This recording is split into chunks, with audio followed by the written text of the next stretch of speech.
Coming up on this week's show, Royal Mail goes retro. New online-enabled gaming cabinets. And we talk to Australian video games pioneer John Pasfield. This week's show is brought to you by Future Publishing, the name behind your favourite gaming magazines. And The Economist, a smart guide to the forces changing your world. Hello and welcome to the Retro Hour podcast, episode number 206, your weekly dose of retro gaming and technology news with me, Dan Wood. Me, Ravi Abbott. And me, Joe Fox. And a very warm welcome to this week's show. Now, this, of course, is a podcast where we like to call it, we are all still fans of modern video games. We just got to get that out there. But we like to cover what we call the golden age of video games. The retro age, retro games. You think about this, the amount of stuff that we've covered on this show over the 4 years that we've been doing this now.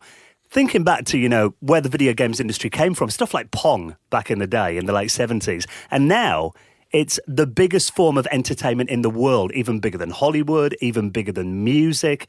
And every week on the show, we like to explore and get down and dirty and bring you the stories behind the companies and the people who actually made this massive global industry what it is today. And I think that word's correct, global. Yeah. Because if you think about it, we've got places like Japan that really innovated with video games. The American industry is totally different to the European industry. And also there's Australia and New Zealand. And today we actually have Australia's premier video games developer. Now, I know Australia's been in the news for, sad reasons over the last couple of weeks, and obviously any of our audience that are in Australia, hope everything's going all right with you and your family and you're safe.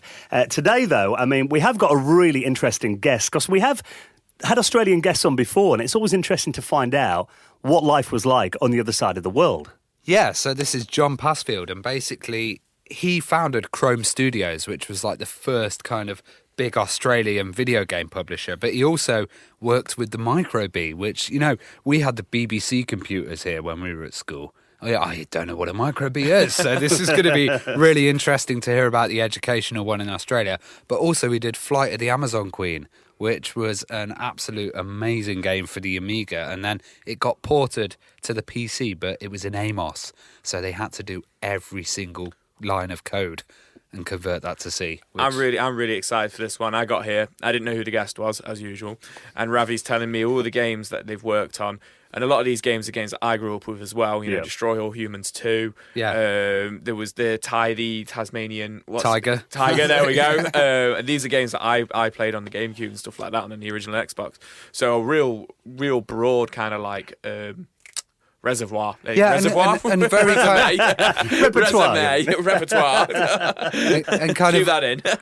and kind of very Australian themed as well, because a lot of the stuff, like, he's covered surfing games. Yeah. He's kind of done stuff like that, genres that you'd expect to come out of the Aussies. Yeah. Yeah. It's going to be really interesting. John Pasfield is our guest on the show in around 15 minutes from now. We'll let Joe off as well. He's still got the man flu. I have a little bit. Now, before we get into that, we need to talk about some really interesting stories this week, including how many people have sent us the Royal Mail gaming stamp story. Amazing to see that. We'll talk more about that in a second. Before we do, though, let's give a huge thank you to a big supporter of the Retro Hour podcast and a company that's allowing us to keep doing this show into 2020. And these are our very good friends at the amazing Future Publishing. Now, Ravi and I know we've talked before on the show about how influential Future have been, to us. I remember reading stuff like Amiga Format and Amiga Shopper and Public Domain magazine back in the day that Future released. They've been going for ages. What I think is really amazing about it as well is so many people, I don't think realise, grew up on their magazines as well, because they've got so many, they're so broad. Like, obviously they've got so many different gaming magazines, but official PlayStation magazine, official Xbox magazine, you just don't realise that they're behind all these great magazines. And of course, anyone that listens to our show needs to read Retro Gamer magazine. Every single month you can walk into your local newsagent or get a subscription. They cover everything that's happening in the world of retro gaming and take you behind the scenes on the people that made the games and the systems. This month I've actually got a cover feature all about the Analog Pocket, the handheld to play them all. And also Edge magazine you mentioned then, and they've actually got a cover feature this month called all about the Lord of the Rings, Gollum, the new game that's been unveiled as like the next gen game for the PS5 and the Xbox Series X. They've explored that in the latest issue of Edge magazine. That's pretty cool. And speaking of the Xbox Series X, official Xbox magazine, they're talking about the rumours, talking about the launch games this month, and also something what I thought was really cool, because there's been a lot of buzz about Bully 2 recently. Yeah. Apparently how Red Dead Redemption 2 was built on Bully's social interactions. games, No which way. I thought was really cool. And they've also got the PlayStation official magazine here, and they're looking at the 2020 preview. So I'm thinking exclusive titles there, probably stuff like Last of Us 2. So whether it's the industry insight provided by Edge or the exclusive insider knowledge of official PlayStation or Xbox, there is something for everyone, and we would like to give you an exclusive offer. Now, if you want to read any of these magazines, subscribe with the Retro Hour podcast. Not only will you be helping out this show, but get this, we want to give you 83% off. That is quite a saving. 3 issues for £3. Normally £18 from the shops. We want to give you 3 issues of your favourite gaming magazine for just £3. Now, all you got to do is tap in this and claim it while it's on. The amount of people we get contacting us a couple of months later going, is this offer still on? You need to claim it while it's running, all right? So head to this website, myfavouritemagazines.co.uk/RH Game. That stands for Retro Hour Game. myfavouritemagazines.co.uk/RH Game with our good friends from Future Publishing. Now, let's talk about these Royal Mail retro stamps then. This kind of came out of nowhere, it seemed, but actually it turned out a few of our friends have been working on these, haven't they? Yeah, so this is a kind of collaboration with Bitmap Books, Supple Studios and UKIE and the Royal Mail. And it's really interesting to see because, I think this celebrating British video games is a great thing to do, and it should have been done earlier. I've always seen, I'm a bit of a stamp nerd, I'm going to get stamp nerdy, but I've always seen really cool kind of little stamp presentation packs. Yeah. They did a great Dad's Army one last year, yeah, and this one's amazing, but there's certain things that are going to happen with this one. So there's Easter eggs hidden inside the stamps. Did you know that? So there. Wait, you get an Easter egg in a stamp? Yeah. So Bitmap Books have basically sent out a kind of marketing letter that said there's going to be Easter eggs inside these stamps. So when they come out, which is on the 21st of January, you're going to be able to look inside them and maybe work out some clues and see if there's any hidden messages or references. I'm in calling these it now stamps. like little dizzies on the back of them or something. Well, it's a set of 12 postage stamps. So these are going to be, you'll get them on letters and stuff, I imagine. That are floating around. A lot of people buy these for collecting, and there's a lot of stamp collectors. But one tip is, if you do buy them collecting, I know a lot of people have pre-ordered them now, they won't hold their value unless you go into the post office and get them to stamp the date on it. If you have the date stamped on it, then that's like the first day of issue. Oh, okay. And that's what the stamp guys go for. Oh, really? I did not know that. What they're talking about here, they are celebrating some of the best British video games of the 80s and 90s. You've got Dizzy, he's in there, Wipeout, Lemmings, Sensible Soccer. There are some really interesting ones that, I wouldn't have expected to be on there, but I'm pleased are. Micro Machines. Yeah, I just saw that one, and I literally just thought of Dan as soon as I saw it. Which, is one of my all-time favourite games. Populous as well. Yeah, and they've got, there's 4 Tomb Raider stamps as well. Obviously one of the biggest British video games franchises ever. But it's great that they're actually celebrating, not only, because I expected Tomb Raider to get a stamp, but seeing stuff like Lemmings and stuff like Dizzy actually getting mainstream recognition from Royal Mail. Obviously having, Bitmap Books working with them, they probably guided them as to which games they should cover, but it's amazing to see. And I've actually been looking through my Facebook feed, and, I've got a lot of contacts on there, work for like Signosis and that, who didn't know these stamps were coming out, and they're like, wow, okay, Lemmings is on the stamp now. Well, I think they're already selling out of quite a few of the pre-orders that they're getting, and I guess that they've put these ones on because these are the ones that they can get the rights for. Because I saw a lot of people going, "Oh, why isn't Jet Set Willy on there?" Yeah. Why, that's maybe a more iconic kind of title, just in its Britishness. But maybe the rights aren't available, or who knows who owns these games at the moment. Yeah, that's very true. Actually, come to think of it, they've got Worms is on one of the stamps. They made it second class, though. Worms is second class. Oh, what? Well, if you look at Worms, though, they haven't got the names of the worms above them. They've actually taken that out. And I was looking on Facebook the other day, and they said maybe because we're all based on members of the royal family. Oh yeah.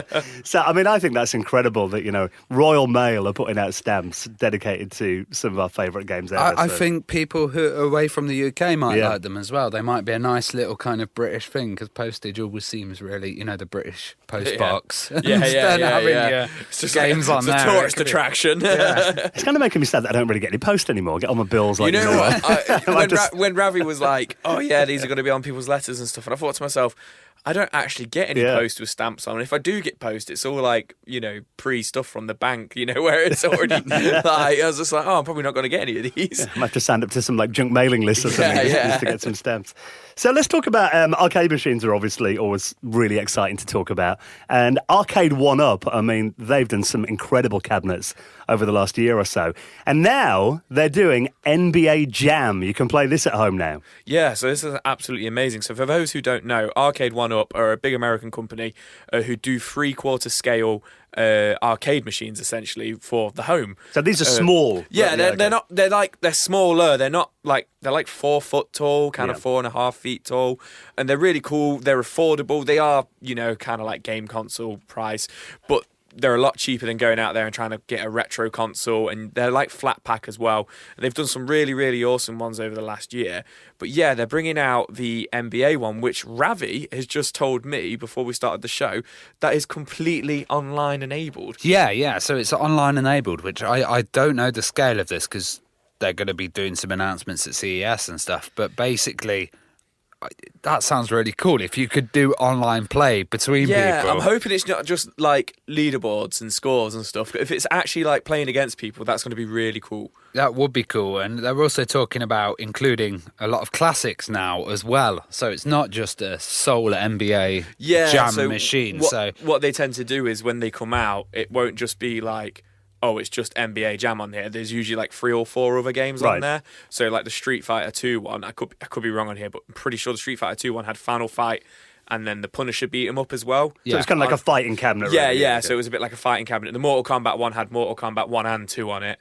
It's never just one game, which is really cool. So there's a couple of these cabs coming out. A Burger Time cabinet, which also contains Karate Champ, Bad Dudes, Caveman Ninja as well. Proper old school. Yeah. And then a sit-down Star Wars cabinet as well. Oh, wow. They're doing the sit-down Star Wars cabinet? Yeah, a classic Frogger cabinet and a Golden Axe cabinet as well. You want that Golden Axe. Well, yeah, I mean, looking at the Golden Axe one, that's kind of a Sega fighting one. I mean, you've got stuff like Golden Axe Shinobi's on there as well, apparently. Altered Beast, Wrestle Wars, Golden Axe Revenge of Death Adder. Well, that's really interesting because Golden Axe Revenge of Death Adder has never had a release other than on arcade, and that's kind of like one of those holy grail games. So that's just giving me a little heart palpitation seeing that's coming out as well. And Shinobi, that's always one of my kind of go-to games in the arcade. Played it at Arcade Club in Leeds the other month. I'm terrible at it now. I used to get so much further when I was like 8 years old. It's crazy, isn't it? Yeah, I might need a bit of practice at home. But I do love the fact that, the arcade was always, as a kid, it's sort of yours dreamed. I'd love to have one of these in my house. So the fact that you can get them now for an affordable price. I think, because I've been eyeing them up for a while, and you can get them on a couple of websites like John Lewis and Very and stuff in the UK, because they're mainly like in Walmart and stuff in America. But, they're starting to come out over here now.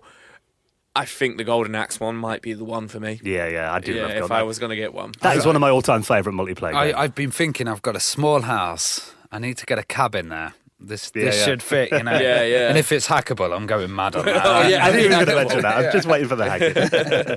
Now, speaking of brilliant arcade games, Tecmo, I mean, they were a company that always put out brilliant games. We actually had, because my mum and dad, they ran a pub for a while back in the early 90s, and we had an arcade cabinet in the pub called a Tecmo Night. Yeah. And it was also released as Wild Fang. I think for some reason we had the Japanese cabinet. Me and my brother used to absolutely hammer that. And not many people know that game, but it's actually a really good beat-em-up game. So whenever I see Tecmo, they were like one of my favourite arcade development companies. And there's a game called Rygar the Legendary Warrior.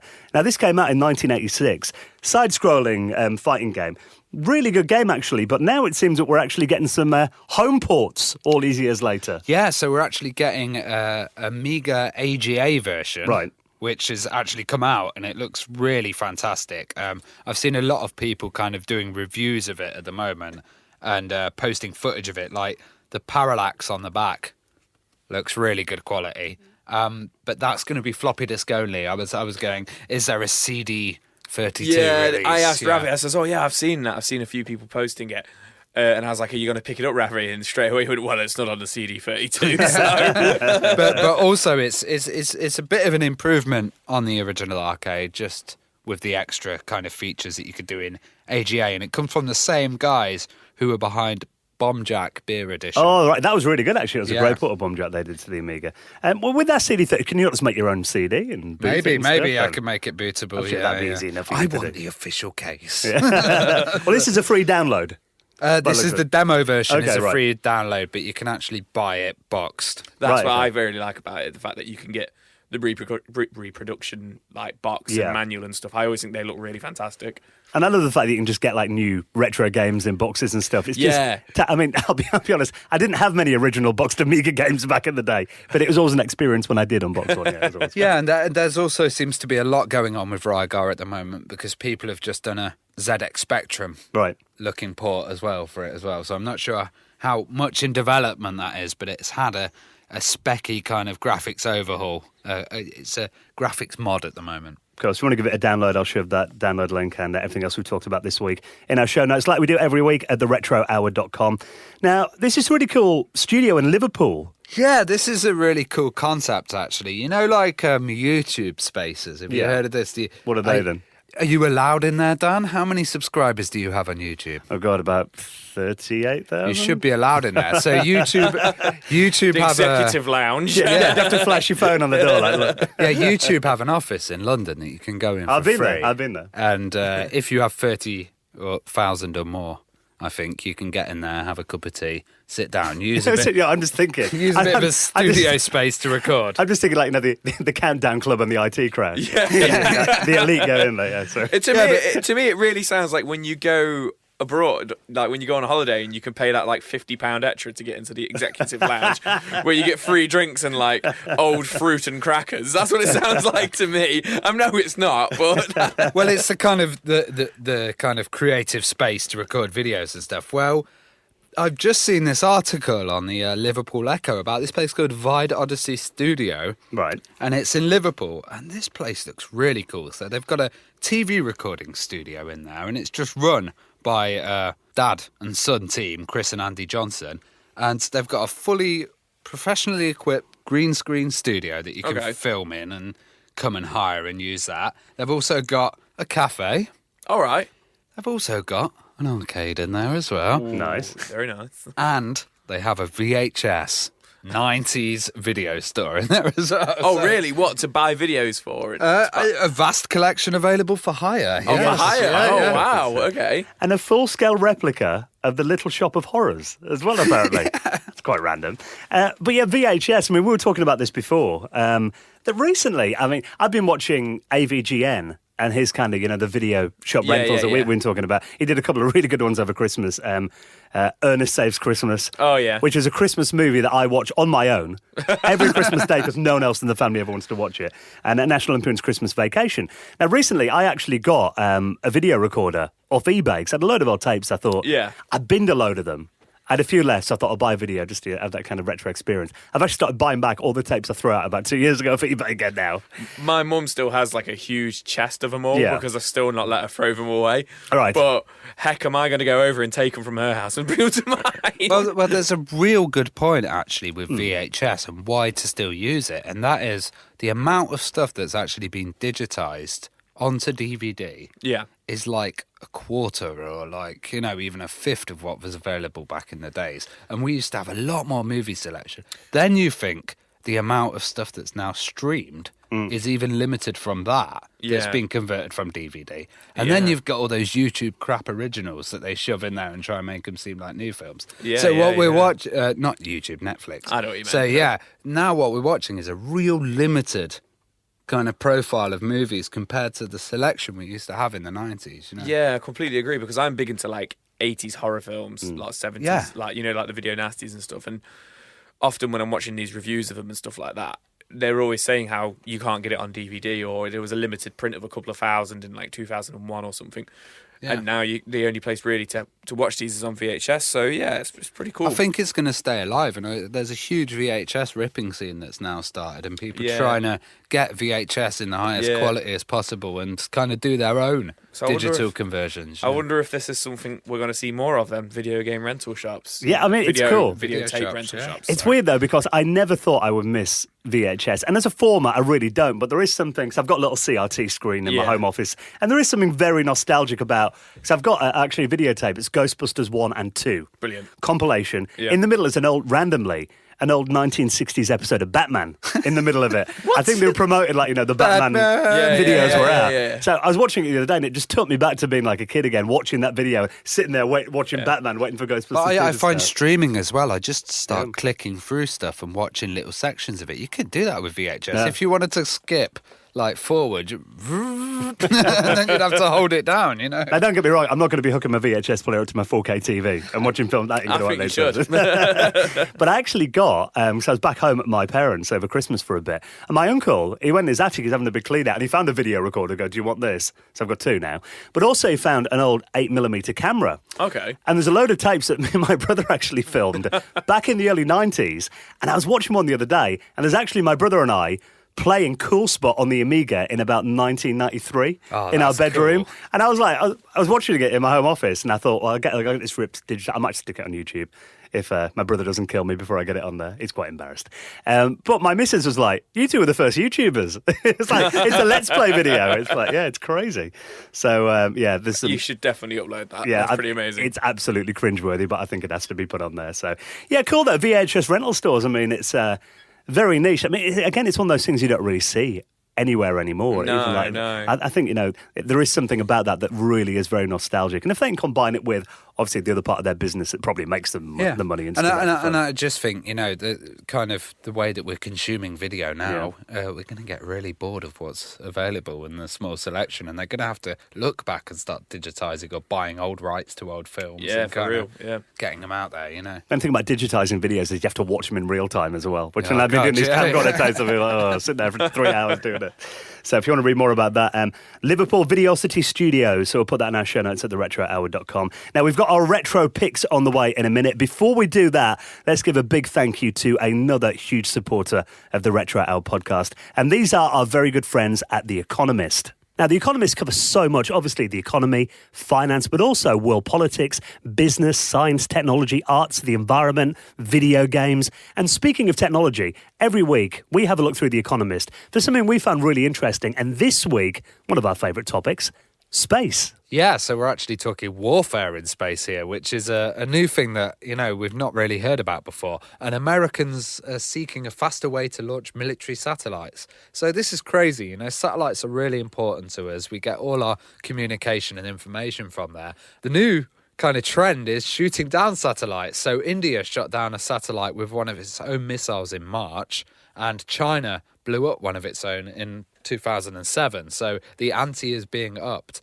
But there's a response to this, and this is called responsive space. And the idea of responsive space is that they're going to 3D print parts of rockets, parts of the satellites that they need to get them up there as quick as possible and as cheaply as possible. So is there nothing you can't 3D print these days? No. So that is the kind of thing you can read about in The Economist. They sift through the noise, let you know what's going on in the world around you, and they've been a trusted source of intelligence for over 170 years. So if you're the kind of person who never stops asking questions and you want to know why the world is the way it is and get yourself set up for the next decade, we want to give you your own free print copy of The Economist through your door. So all you have to do, if you want to get hold of a copy of The Economist on us, if you're based in the UK, grab your phone right now and text the word retro and send it to 78070. And of course, you'll be helping out the podcast by doing that as well. Get your own free print copy of The Economist, text the word retro and send it to 78070 with The Economist, the smart guide to the forces impacting your world. Now, also every week on the Retro Hour podcast, we roll out the red carpet to our VIP members. These are people who've made it into the Hall of Fame. Now, I always test Joe out on the Hall of Fame.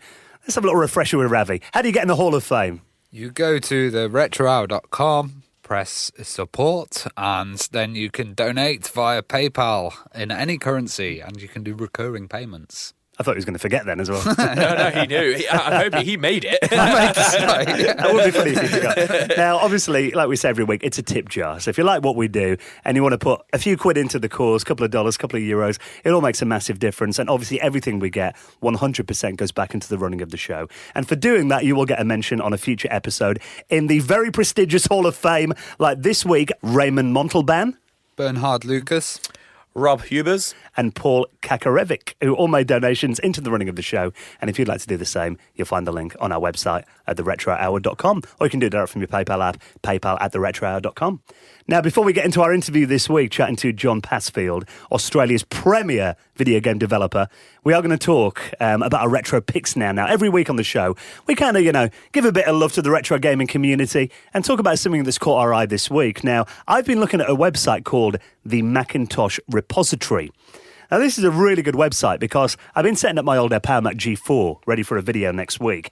And this is a website that lets you download loads of old school Mac apps dating from the early 68K stuff right through to the PowerPC era. You can get all versions of Photoshop on there. Pretty much anything you want for the Mac, you can get from this website, and it's completely free to make an account on there too. So I find that website really handy, actually. It's like a kind of old school Mac app store. Yeah. Well, there's games on there as well. You can get But what I like about it is, say you want to download Quake for the 68K Mac or the PowerPC, they'll have about 8 different versions of it. Version 1.04C, and all the CD images are all ripped, and the attention to detail that they've done, you can download the covers and make your own CD artwork, that kind of thing. So it's a really good website. Probably the best site I've found if you want to download old school Mac stuff. So MacintoshrRepository.org if you want to check that out. You've been getting into some bassline music this week, then. Yeah, so this is one of my favourite kind of chiptune artists at the moment. And Here this he is Harley Likes Music. And what Harley does, we'll wait for the drop. Here we go. He does Sheffield bassline. So is this is the event that you went to recently? Was he there? Steel City Chip. Okay, yeah. Ready? Joe's Raven, thread shapes. Yeah. I like that. And it's very kind of Midland sound, but done on Game Boys. And he organises Steel City Chiptune, which is basically That's a bit of a tongue twister. I'll say it again. And he organises Steel City Chiptune, which is basically a big chiptune event where they get different artists every time, and they've got Steel City Chiptune number 3 coming up soon. And you can buy this as a digital album, $4 as well, which is pretty good value. You've been watching a YouTuber who got this week? So I've been watching Dante Ravioli, his name is. What a name. Yeah, what a name. Who, very similar to one of the ones that Ravi actually brought up last week. So this guy, he plays... They're not massively retro, some oldish games like Resident Evil 4, Resident Evil 6 and stuff like that. But what he does is he plays them in really silly ways. Can you complete them without shooting any enemies, without killing any enemies? I've been watching his Resident Evil 4 videos, which are my favourite games of all time, just doing really daft, funny stuff, but he's just a funny YouTuber as well. Yeah. He just kind of grabs your attention. You put it on in the background, but before you know it, you're actually fixated on it. Proper, sometimes you put a YouTuber on and you just kind of listen to it, but he really just draws you in with just the way he is. But I love his Resident Evil 4 videos. And there's one called Can Ashley Kill the Knights, which is essentially there's these enemies which are in night armor. You can't kill them usually, but can you kill them by kicking a door open in their face? And he does it 5,000 times or something like that until it dies. So yeah, really, really good videos, really good YouTuber. So we'll put all our community picks and everything else we talked about this week. You'll find them all in our show notes. And of course, we just want to say, actually, I noticed this week that Spotify is now the world's most popular podcast service. Yeah, Apple didn't step up their game, did they? They never fixed it, and Spotify's come in and took the crown. Yeah, took the crown this week. So, a lot of people get in touch and go, are you on Spotify? We are on there.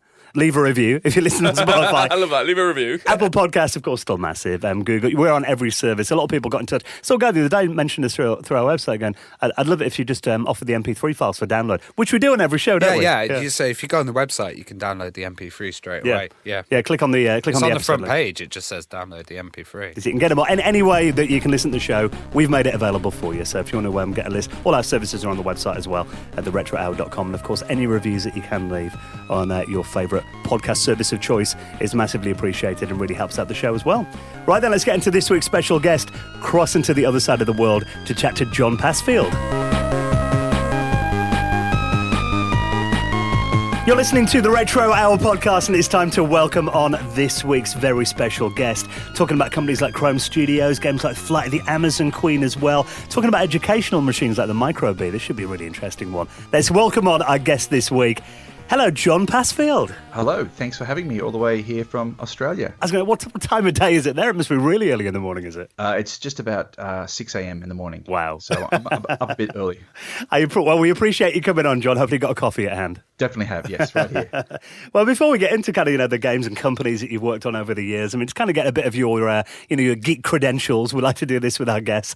What was kind of your background in computers and gaming then? Where did kind of it all start for you? Well, for me, I'm a bit of a sci-fi geek, so I was a huge Star Trek fan as a kid, and Star Wars, of course. So I was always into computers and technology, but the kind of defining moment for me was as a kid being at a local sort of a show, or like a fairground show, and I remember seeing I think it was a Commodore PET computer. It's kind of fuzzy, but it was a basically green screen computer. So for me, it was going into this little like tent in surrounded by cows and chickens, and they had a display, and I started playing this game, and I believe it was Colossal Cave, and I hadn't seen anything like this before, and I typed in some commands, and it reacted to what I was doing. I remember picking up an axe, then throwing an axe, and the screen responded that this character, a dwarf on screen, disappeared in a puff of greasy smoke. At that point, I was hooked, and I had to have a computer. So that was a text adventure game, wasn't it? Colossal Cave. That's right. Yes, Colossal Cave. Yes, and it was. It just blew my mind that such a thing. Like, it was reading my mind. It was amazing. So your first machine was a Micro B, and that was an Australian educational computer. How did this system come about, and was it really popular in Australia? Yeah, so the Micro B was developed here in Australia, one of the first sort of Australian computers, and it was probably similar to like a BBC Micro. So the idea, it was a keyboard-based computer system with the accessories. It was very popular in Australia, and I believe Sweden was the other country where it was sold. And it was a Z80 chip, and it had a version of Micro Basic built in. And yeah, they used it in schools with things like Turtle computers and some educational programs. So that was also one of my big exposures, was then at high school, actually having microbes at the computer labs. Well, what was basically probably an old tech drawing room with a computer in it. And we ended up getting one of those for home, and that's when I started seriously getting into programming and learning how to actually work the machine. Were they a budget machine, or were they kind of expensive? Because when we had the BBC educational ones, there weren't that many home users because of the price. Yeah, I think the similar thing with the Micro B, it was close, I believe, like 399 Australian dollars, which was probably a bit of a price to pay back then. I remember begging my parents to get one, and my dad was really, we don't need a computer. He was a technician, so he was a tech sort of guy. And then he eventually caved in and got one, and he himself actually really enjoyed it. He loved programming little mathematical equations into it. But yeah, it was a sort of situation where I had one. No one else really, even though they're at the schools, no one else had one. And because I started making games on it, I didn't tell anyone because it was such a geeky thing to do.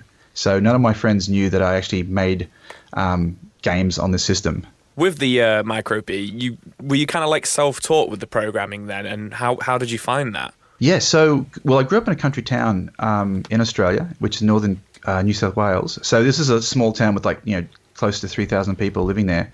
And there were no real, you couldn't go to the library, there was no Google. So the nearest sort of place with any sort of information and knowledge was another town, which is 30 kilometers away.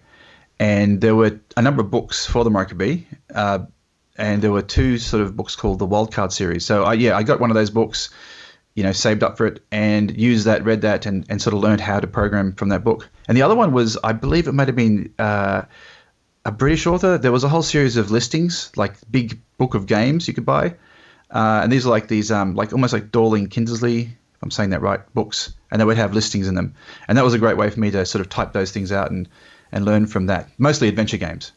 I mean, were there any Australian game developers and companies that you looked up to at the time, or was it stuff from overseas that you were mainly playing? Yeah, all overseas. There wasn't, again, it was sort of thing where I knew there were computer game companies around, but I didn't see anything like that in Australia at the time. And I'm sure there was. There was Beam, Melbourne House was making stuff in Melbourne, like The Hobbit and great games like that. But I never made the connection that they were here in Australia, even though they're called Melbourne House. So yeah, it was kind of me by myself in a country town making games, and most of my exposure was really through magazines that came in from the US and also from the UK. So I used to go to the local newsagents. Quite lucky that they stocked a lot of great stuff, and we're very lucky that we actually received like the second issue of 2000 AD. Missed the first one, so I never got the little floating disc on the front cover. But that was sort of my introduction. We got a lot of stuff through from the UK and the US, so that was the way I learned about computers. I remember reading letters in like British magazines back in the day from like readers in Australia. You know, whenever you got like a British reader complaining that, I have to pay like £4 for your magazine. And all the Australian readers would be like, yeah, we like triple the price over here by getting them on import. So, it was you had to be quite committed, I guess, to actually pick those overseas mags up at that price. Exactly. And it was, but it was great because, a lot of the games, I felt like I played them, although I never had played them. And that sort of influenced stuff I made. So, I'd read about Jet Set Willy.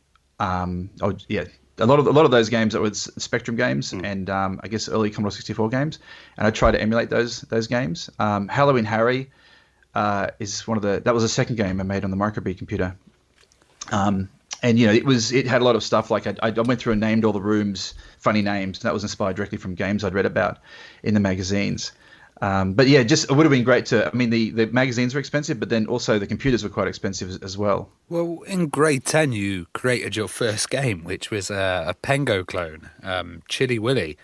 What was the process of kind of creating that game, and how did you end up finding a publisher, especially being at such a young age? Yeah, so what we had, again, with the sort of influx of magazines and stuff through our newsagents, even though we're a small town, we also had an arcade. So this is back in the 80s. So it seemed like everyone had arcades. So we had stand-up machines like Space Invaders, and then we had Pac-Man, and then little corner shops. We called them tuck shops. It's like they were always near schools, and you'd have your lunchtime order, and they'd go up to the tuck shop and they'd fill those orders for the kids.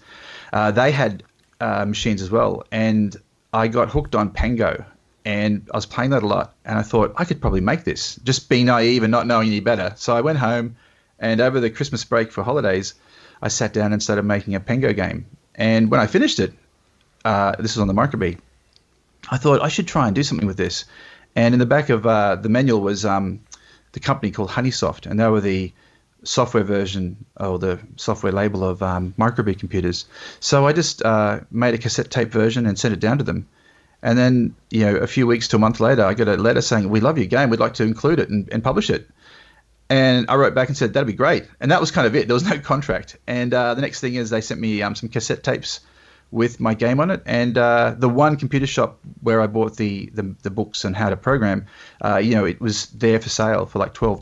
Do you remember the first time you saw it on a shelf? I think it was probably, I was shocked when I got it in the mail and seeing this bright orange cassette tape cover. And it was very, the cover was printed on a dot matrix printer. So it wasn't like, the magazines that showed the amazing artwork of like the Spectrum games. It was a bit low rent, a bit cheap looking, but it was an amazing feeling. It was like I didn't quite get it that this is something that was that I should be amazed about. Again, I didn't tell my friends that this was out because it was such a geeky thing.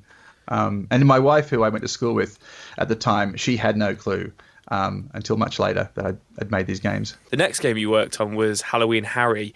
Was that the following summer holidays that you worked on that one?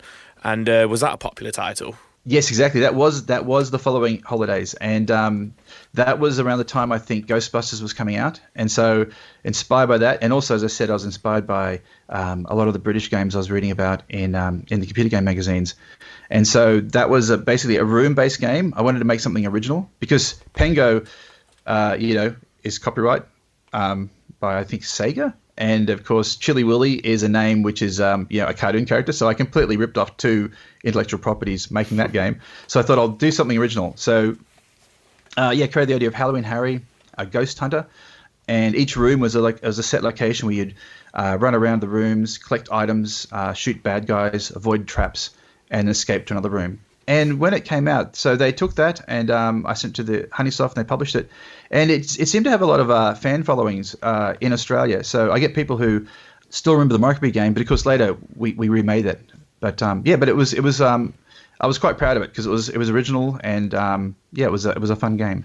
One thing I love as well about the fact that you made Halloween Harry, you don't get many seasonal games anymore. And we were talking over Christmas on the show and Halloween as well. It's kind of a period when I like to play games that are made for that season. And I guess maybe there's something about the fact that, those games are only on sale during that time and they're not going to sell the rest of the year. That could be a reason why you don't get many like Halloween or Christmas kind of games. But I do love the fact that, that there is stuff that is around the holiday kind of times. Yeah, and I had no clue about that when I was making it. I thought it's spooky and scary. Halloween makes sense. And it was only when we did the remake and Apogee said that very reason. They said you can't call it Halloween Harry because it'll only sell during Halloween. So we had to come up with an alternative name, which was Alien Carnage, starring Halloween Harry. But I do think I look at like Mariah Carey and her Christmas songs, and I think every year it's always there. So it'd be nice to have that game that does sort of at that time of the year just sells bucket loads. That'd be lovely. And Mariah's money, it'd be nice. Oh yes, that'd be great as well. Well, when was the first time that you saw or heard an Amiga, and were they really popular in Australia? Yeah, so Amigas were popular, and it's funny because just to go back a bit about getting the Amiga, so I finished Halloween Harry, sent it off to Honeysoft, and then graduated from high school. Then went on to do. I had no idea what I wanted to do, but I thought I'd do computers because that's what I was working with at the time. The idea of making a computer game career wasn't really. Couldn't see any way to do that. So I went to university, studied computer science, then graduated. At university, I actually made games. So I made a text-based adventure on the local VAX computer. Then graduated, got a job at a telecommunications company, probably similar to British Telecom, and then completely hated it. And so at that point, I became kind of dispassionate about computers, and I didn't have a computer at home, and I just sort of hated the things because it was so mind-numbingly boring, the job I had.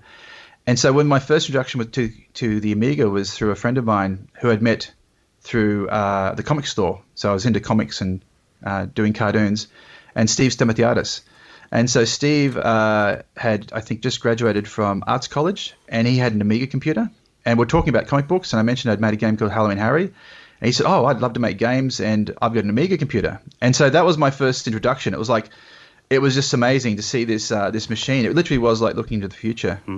Just the idea of the WYSIWYG interface and the graphics. So I immediately went out and bought an Amiga. I think it was the Amiga 500. And and we both decided, let's make a game. Let's remake Halloween Harry. So I flipped from hating computers after my job to suddenly falling back in love with computers again, thanks to the Amiga. That's amazing. And was there any challenges porting Halloween Harry to the Amiga, or was it quite smooth? Yeah, well, there were challenges. So, because again, I programmed my original games in BASIC with a little bit of machine code to do things like sound effects and some stuff where the machine language, the BASIC wasn't fast enough. And so with the Amiga, we bought Amos, and we started using that to develop the game, and it was working fine. But again, it was still a bit challenging. But what happened was we foolishly decided, this sort of leads into, I guess, Amazon Queen. Monkey Island had come out, and we decided to start making another game. And at this stage, we'd met some friends of ours who were also making games because it's a very small community. And so we decided to split it up. So they started taking over Halloween Harry, the actual programming of it. So it was. So we developed it on the Amiga, and also eventually it came out on the PC though. How did you end up getting it published with Apogee then? Because they were a huge kind of publisher and had some fantastic titles at the time. Yeah. So what we did was we had Halloween Harry going, and we had a local company in Brisbane where I moved to after graduating university called Menacom, and they did a lot of business software, but they also distributed shareware from overseas, and they were doing the Apogee distribution. So we talked to them about distributing it locally, and through them we had the introduction to Apogee. And just through that sort of connection, it was George Prasad and Scott Miller from Apogee liked the game and offered to publish it, and that's how we got the deal with Apogee. Which it seemed so effortless and simple back then, but it was very fortuitous because these guys went on to make some amazing shareware games and publish some awesome stuff. And so to be there at that time was very serendipitous, I think, and very, very lucky. Well, you mentioned Monkey Island there as well. I mean, I was a huge fan of that game when I was a kid. Pretty much, all the LucasArts adventure games they released. One thing I loved about Monkey Island as well, I mean, was this kind of an inspiration to you? Was kind of, the sense of humour that was in the game as well. It wasn't like really serious. Oh, totally. And it was that moment, we're working on Halloween Harry, making this platform game, which was great fun. And then we went over to a friend who was who I met Steve through the comic shop, and this friend of ours actually ran the comic shop, but he was a huge PC gamer, and he had Monkey Island, and we started playing it, and it was a light bulb moment seeing this game, which, as you said, was incredibly funny, but it was like a comic book come to life. And both Steve and I, being huge comic fans, and making games now in our spare time, we've got to make a game like this. And so Monkey Island was, in fact, in my office here right now, I've got Monkey Island hanging up on my wall, the poster of that, because it's a big inspiration as well. You then went on to do Amazon Queens. How did you guys kind of go around the concepts of it and like the storylines and ideas? How did you come up with those ideas? Yes, so after playing Monkey Island, there was we went and started to play as many games as we could, and we were gravitated towards Lucasfilm games because they just were, no offense to Sierra games, but they tended to have some logical puzzles where you kind of died for no reason, and Lucasfilm games are just free-flowing and fun to play. So we played Indiana Jones and The Last Crusade, and I think The Fate of Atlantis was in development when we came up with the idea of ours, and it came out before us, but we wanted to do an Indiana Jones style of game because we love the idea of adventure in Indiana Jones, big fans, but we thought we'll just diverge from what Lucasfilm are doing, which is, a character who's in search of archaeological items, and he always has supernatural elements. So Steve and I were big fans of 40 and Times as well, so we went through and read through all the 40 and Times magazines, a lot of stuff with the Crystal Skull, the idea of ancient gods and aliens. So we thought, let's go down this path. So we created the idea of Joe being an American. We set it in the 50s, and then we come up with the idea of it being science fiction themed and have the whole element being science fiction based. So that's sort of how we came our idea. So it was definitely a riff on Indiana Jones. And again, we wanted to make it really funny. I'm not sure that we succeeded on that, but we had people who really enjoyed the game. Which tools did you use to create the game, and kind of how big was the team? Yeah, so the tools we used was, again, Amos. And Amos was perfect for that. So I wrote the game editor in Amos. So we built this editor first where we could load up a graphic screen and start plotting out little walk zones and hotspots to click on. And then we exported that file out for the actual game engine to read in. So the entire game was playable start to end in Amos. And the team size was initially just myself and Steve. So I did the programming and the editor and writing and design, and Steve did the art and design as well. And so it was just the two of us beavering away. And at this stage, from the success of Halloween Harry, we actually set up an office. So we had a little place in Brisbane. And so it was the two of us by ourselves in there for a while, working away on this game, basically completely Amiga-based until we signed with Renegade. And at that point, we started building out the PC version, which then was rewritten in C. Well, I've always thought, out of any genre of video game, adventure games have got to be one of the most complex to do because of all the different routes the players can take and tying all the story together. The game took, was it 4 years to make that? And obviously when it came out, it was pretty late in the day for point-and-click adventure games. Did it take longer than you expected, and was it a bigger challenge? Yes, it was quite a lot. It was funny because I've got a diary I wrote, and reading back to that diary, I was sort of getting depressed because it was taking so long. And now looking back at it going, there was literally two of us, and we ended up getting another guy. So Steve and I did the bulk of the work. We had a guy called Tony Ball in to help with the porting. But really looking back at it now going, 3 to 4 years to make a game with two people is not a bad thing. Yeah. But at the time it felt like we were taking forever. So yeah, it took a while, but I think in hindsight it wasn't that bad, but we should have probably staffed up and got more people on board. But we were just so into just doing everything ourselves back then. And I think also the Amiga at that point was starting to slow down in sales as well, I believe.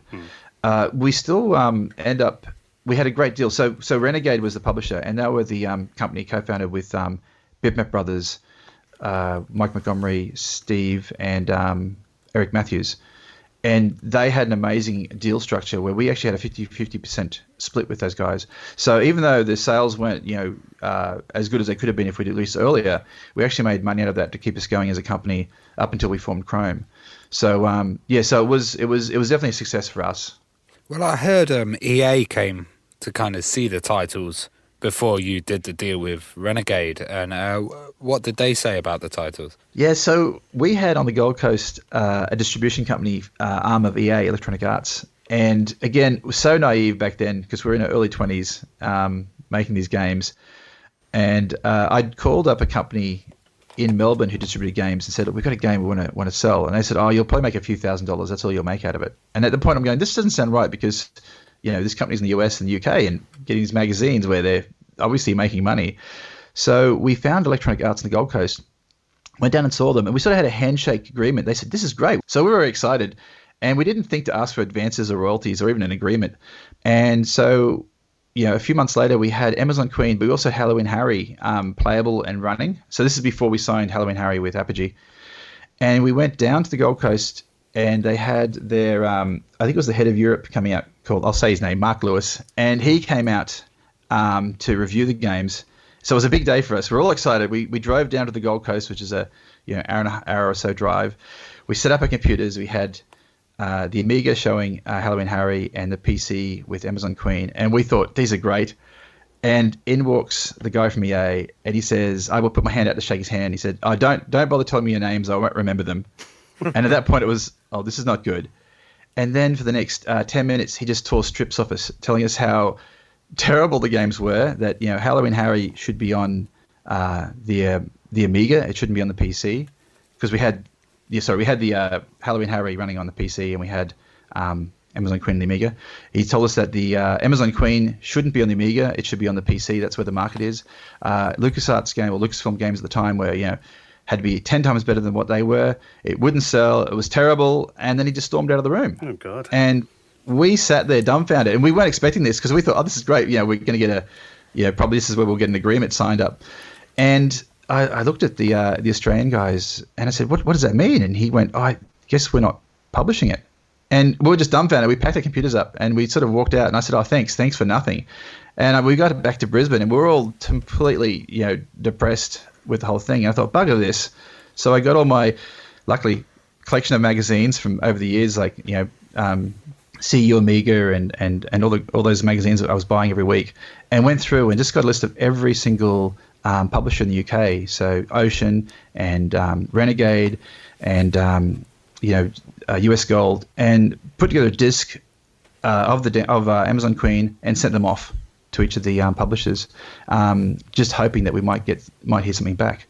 And and Renegade was the cool kids at the time, because they were publishing a joint venture with Bitmap Brothers, who did Speedball and, as you guys know, all those great games. Yeah. And it was then a month or so later that we got a phone call, like late at night, I think it was late at night. It was a guy called Graham Boxall, who was a producer for the Bitmaps, and said he liked the game. And it was amazing. So it was like suddenly somebody saw the value of what we'd made, and that's how we sort of led on the way to get published by Renegade. Who needs EA anyway? That's right. Ironically, though, having through my career, I worked at Pandemic, and ironically, EA acquired the company. So I ended up quite not by choice becoming an EA employee. So it was very odd. Having said that, though, they're very nice to work for, and they do have a free Game of the Month club, which is nice. Well, obviously, back in the day, having a really attractive box on the shelf could be like a big part of what would sell a game. I mean, how much involvement did you have in that? Because I know the cover art was different for the American version, wasn't it? That's right. And what was great with Renegade was they were just such a really forward-thinking company and really creator-friendly. So when we signed with them, not only did we get like a 50-50 revenue split, we had full control and final say on artwork and packaging. And they were really inclusive. So we actually flew over to the UK for a few months to finish off the game and do voice recording, and then look at all the artwork and that sort of stuff. And we had a friend of mine, Pete Mullins, who actually I work with at the moment. We're doing watch games and some new games together. He's a comic book cover artist, and he did the art, the box art. So it was pretty amazing. So we did all that, and we had a dream run. And it was amazing to see that as a box on the shelves. It was incredible. But with the US version, was Renegade at that stage was negotiating, I think, a sale to be sold to another company, and Warner Interactive bought them. And so immediately that even though our agreement said we had full say over everything, the Warner side didn't really care. So they presented to us this new artwork, which was, as we looked at it, it was like a still shot of a guy playing golf. And they'd obviously painted over it with Joe King. And they had, in the background, they had things like cobras, which you don't find in South America, which is where the game was set. So it was a terrible cover. And by that stage, it was kind of like, oh, here's the cover, and we're going with this. And we didn't have any time to say, hang on, that's not a very good cover. We need to change it. And it sort of came out with that cover. So that's why the covers are very different. We had little control over that because of the company sale. But it's fun to look back at, because it really is. I don't know if you've had a close look at it, but It's yeah. As I said, I think Joe's still wearing golf shoes in the picture they painted. It's I've got it on Google now. Yeah, he is. He actually is wearing golf shoes. And he's like a golf pose with the baseball bat. It's just, it's pretty bad. Which I'm biased, but. Well, we recently talked to Pixel Heart Games as well, and they mentioned that they've just got your permission to do a Dreamcast port. Do you think it's kind of crazy seeing people porting your game for old systems in 2020? It is incredible. I mean, because I had this situation a few years back where I was contacted by an Israeli company who wanted to bring it to the iOS and Android. And then Robert reached out as well with regards to the Dreamcast, and I think it's incredible because I love my Dreamcast. It's in the garage. I'll have to dust it off to play it. But the thought that there's it's not surprising actually, because I listen to your show every week, and I know there's a huge market for retro games, and this idea of doing demakes now or remakes on on the systems. So I'm just honoured that it's going to be there. It's incredible. One thing that we did do, or I did at least when I got the rights to Amazon Queen back, because from Chrome we sort of had all our rights within Chrome. When I left Chrome, I took rights back to my old games. I had the freedom then because I owned it. I could do things, and so I made it freeware. And the Scum VM community took it and really made it accessible so anyone could play it on any system. And I think that's really helped giving it life. If I hadn't have done that, I think it would have been probably a dim memory in the history of computer games. But as it is, it's being able to be ported to many systems. So that's pretty crazy that all these years later, people are still playing it. And it's great the games are more accessible now than they've ever been, isn't it? That vast back catalogue. It's crazy. You can just play them on anything now. It is great, and I think this is the importance of owning your own games or owning your own intellectual property, so to speak, because you could have a situation where if it was like a bigger company, they might bury it because they don't want anyone to do anything with it, but it's not worth their while to do it themselves. And situations with Robert and Liron, who's doing the iOS version, they're very small companies, and they can a lot of stuff's driven by passion, and I think that's really exciting because then the fans and people who have these old systems, it's not like Electronic Arts is going to make a Dreamcast game anymore, but there are fans out there who love these games and as almost like a hobbyist type thing or a small company can do it. So I think owning your own intellectual property lets you then talk to these people and actually say, yes, go ahead, make this. So it's very exciting. Well, a thing that we always kind of associate with Australia is surfing.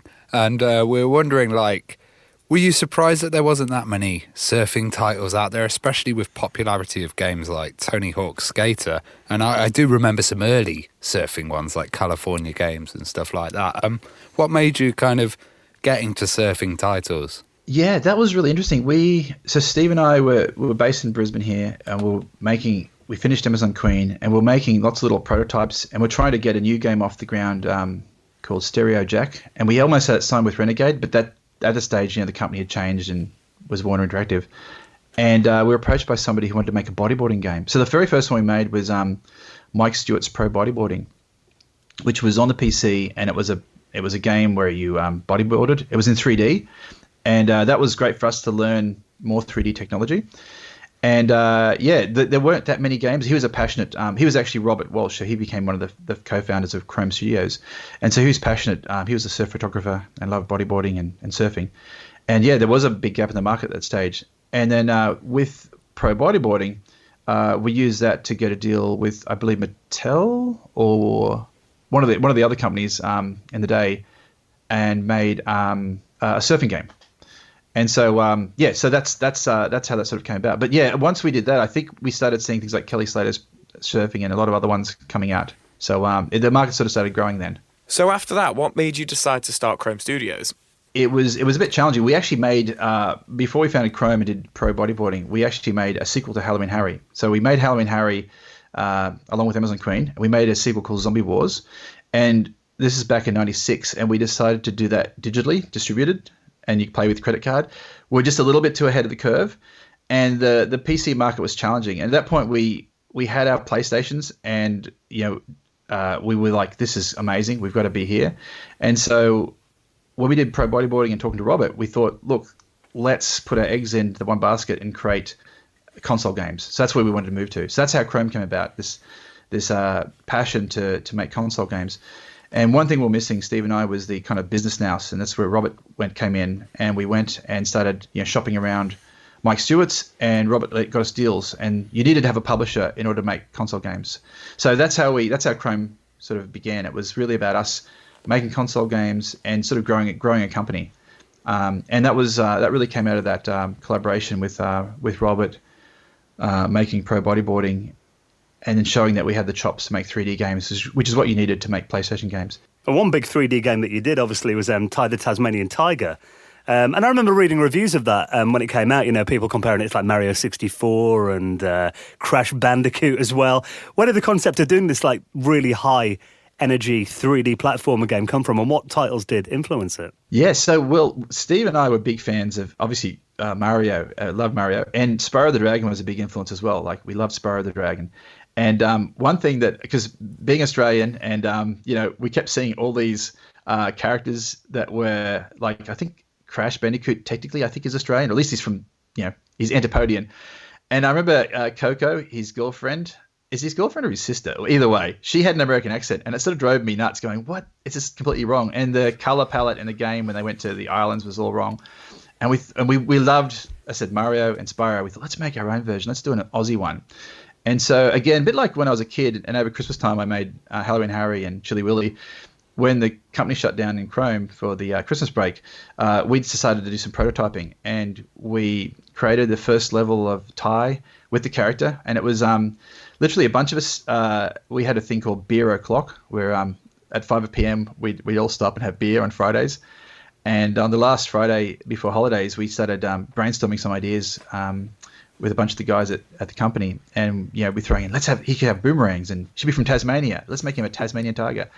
And so it came together really quickly. And myself and another guy, Robert, did some programming and put together the concept. Steve did all the art, and we had a playable level where you run around and jump around like mangrove swamps, and little character had boomerangs he threw. So that's sort of where the idea came about. It was really from the love of these great classic platform games. And then it sort of grew from there. And I think also Jack and Daxter came out as well, and that was a big inspiration, just the colourfulness of the world. I saw there's actually been a Kickstarter recently. Is there like an HD remaster then of Ty coming out soon? Yeah, so it's actually out now. So Ty came out on Steam, and that was the first iteration, and it oddly enough became one of the highest rated Steam games. So, because when we first released Ty, it was, there was a little bit of people thinking it's a bit silly and a bit over the top, very, very Aussie. But apparently there's a lot of kids, I guess now, who are adults who are on Steam and love it. So it came out on Steam first, and then with the Kickstarter, that was to get it going on the Switch, Xbox One, and PlayStation 4. And I believe all the targets are hit, so it should be coming out quite soon on those platforms. And I'm excited. I have nothing to do with Chrome. I left Chrome in the mid 2000s, but I'm very excited to play the game because it is fun to play. And I had a great time working on it. Well, you also based loads of voices and dialogue on real people. So did you have like a lot of your mates and stuff and kind of staff members in Ty the game? Yeah, totally. The entire characters, they're all drawn from people we know. So we had our associate producer Lindsay. He sort of dressed. His dad was a research scientist who does work with turtles up north. And he actually did, I believe, like marine biology. And so he became one of our producers, and he'd wear the typical Steve Irwin green khakis. And so Ranger Ken in the game is based on him.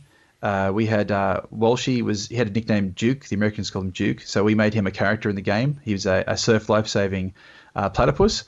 Bruno, one of our lead artists, his girlfriend was Shazza. So we put her in the game as Ty's girlfriend. So yeah, we put a lot of our friends and family in there. And what's really interesting is a lot of the dialogue, again, like Amazon Queen, we're inspired by a lot of British TV shows and American TV shows for jokes. We went back and mined a lot of the Australian culture.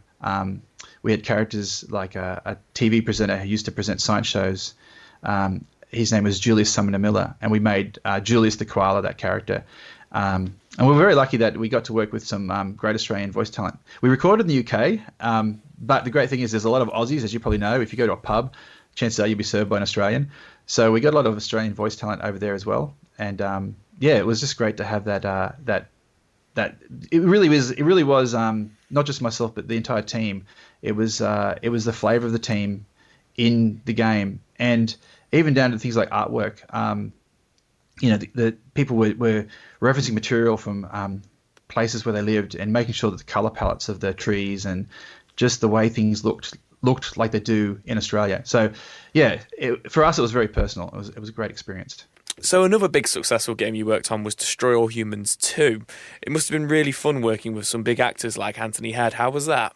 Yeah, well, that was really fun. I didn't actually work with Anthony Head, unfortunately. That was our director in the US. Okay. But I did sit on some sessions. Yeah. But having those guys, because again, Buffy the Vampire Slayer, a huge fan of that show, and having Anthony in the game was pretty amazing. Even though I didn't sit in on the sessions, it was just good to have him in a game that I worked on. That was pretty exciting, and it was good for me because I came in as the creative director on that. So I'd sold my shares in Chrome, took a break. Pandemic was set up here in Brisbane, Australia, and I knew the guys who worked there. And Brad Welch, he was the one of the creators of Destroy All Humans, and he was the lead designer, creative director on the first one. And he'd finished the big slog of getting the first one out the door. And he was like, I just want to sit back and design levels. I don't want to have to manage this whole process. And I kept getting a call from Pandemic to come in and have a chat and look at their game because they were finishing up Destroy All Humans. And Brad decided he wanted to have a bit of a break next. And eventually, I was turned into sort of like job interviews. So eventually, they said, would you like to work on the next one? And at this stage, I'd been going in and giving them notes and just playing the game. And it was a really fun game. I thought this would be really cool. So that's how I ended up becoming involved in Destroy All Humans 2 and being creative director on that. And it was great working with as I said, not only having the great voice talent like Anthony Head, but we just had a really great team of people who I'd played their first game and was a fan of their game. And I got to work with them in making the second one. So that was really cool. Well, when did you leave Chrome then? Was it 2005? What was kind of the story there? Yeah, so it was probably business, not creative conflict, more business conflict. Just the way one of the directors was taking the company, I didn't agree with. So at that point, I decided I should leave, and so it wasn't. I wasn't happy with how it was going, which is a bit sad because I think one of the great things with Chrome is we always had this idea of creating something original, but also doing licenses. So Chrome had a lot of licensed things like we did like Barbie's Sparkling Ice Show, we did Goofy Extreme Skating, skateboarding, but we're also doing original properties like Ty, and had a game called Cat Burglar in the works, and we'd set up a sort of a structure trying to get harness or foster the upcoming talent, other people in the company. So we had sessions where people would pitch their game ideas, and we had a few really cool ideas that we were because up to that point it was sort of Steve and I were the creative directors, and we were the guys making this is our game, make it. We had some really cool stuff in development that people were prototyping that we were hoping to take out, and they were all original properties. Sadly, I think they kind of went the way where it was really just making licensed products, which isn't a problem, but it's a problem if you're tens of thousands of kilometers away from a head company. So when the global financial crisis hit, Chrome only had licensed products. They didn't have any original stuff in development, and they didn't own anything. So the first thing that happened was all the companies went, well, we're going to pull this back internally or not develop it. And so that really impacted not just Chrome, but a lot of companies in Australia. So I'd left before that GFC happened and before the collapse of Chrome. But it's a shame because I think it could have kept growing and could have been strong. The embers of Chrome are still there. There's a small team, and that's the ones who are behind the Kickstarter and getting the updates out. Well, what are you working on these days then? So I've been doing games my entire life, and I still do games now. But I thought I'll just do a bit of a break and do some enterprise work, so non-game work, because I'd only done games at that point. And the job somebody wanted me to do was exactly this work I'd done 10 years before at Pandemic. I thought, I don't want to do this again. And I was also really keen just to make cool mobile games, and I had an Apple Watch, and I wanted to make Apple Watch games. And I thought it's easy to do that if my day job isn't games. It's easy for me to own my own game technology if I'm working for an enterprise which doesn't care about what I do. So that's what I've been doing for the last few years. But I've been making lots of games. So I've done a number of Apple Watch games. The most recent one is a game called Kepler Attack, and it's doing really well on the App Store. And again, I mentioned a friend of mine, Pete, who did the artwork for Amazon Queen. We're developing another game right now, which we're gonna do a live development. We're gonna put it out on the web, so you can play it in the web browser, and start developing it live. But yeah, so that's what I'm doing. So I'm still making games. I'm still getting stuff out there, but a lot more smaller and personal projects. And the one I'm working on right now, as I was going through some of my notes for this podcast, I was going through and I found a design document from 1994 for the very game that Pete and I are making now. Because I said to him, we wanted to make this game for years, and I didn't realize how many years it was, but hopefully that'll be out this year. What's that going to be then? And any teasers? Yeah, it's a movie game. I want to make a game about making movies, and there's a few of them being made over time, but it's basically it's very simple because again, being indie and just the two of us, we can't make a big 3D game, so it's a very simple sort of 2D game with you doing the moment-to-moment decisions of, as a producer, what do? Do you hire more staff? Do you make a sci-fi or do you make a western? And it's that sort of style of game. It's not technically a retro game, but the idea comes back from '94, which is almost retro now. Hey, well, John, it's been so interesting talking to you this week, and we'll put in our show notes, people if they want to track down the reboots of Ty and Flight of the Amazon Queen, where they can get them from as well. Thank you so much for coming on and sharing your stories with us this week. Thank you for having me. It's a pleasure and an honour, and love the show. Big fan. Thank you. Enjoying the show? Why not check out some other great retro gaming podcasts like Retro Asylum, RGDS, Maximum Power Up, Arcade Attack, Arcade Perfect, and the 10 Pence Arcade.